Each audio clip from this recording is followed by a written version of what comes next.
তাতে মই সকলো চোন বিচাৰি পাওঁ হিয়াতকৈও তোমাক ভাল পাওঁ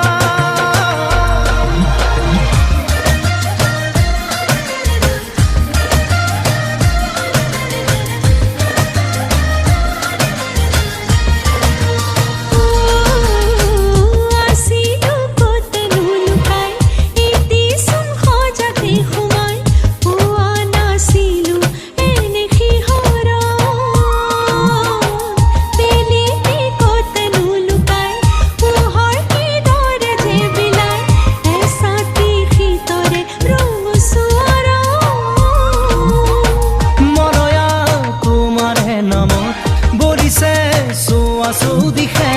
তোমাৰ এইটো এই আকাশ গোলাপত তোমাৰ এইটো ৰং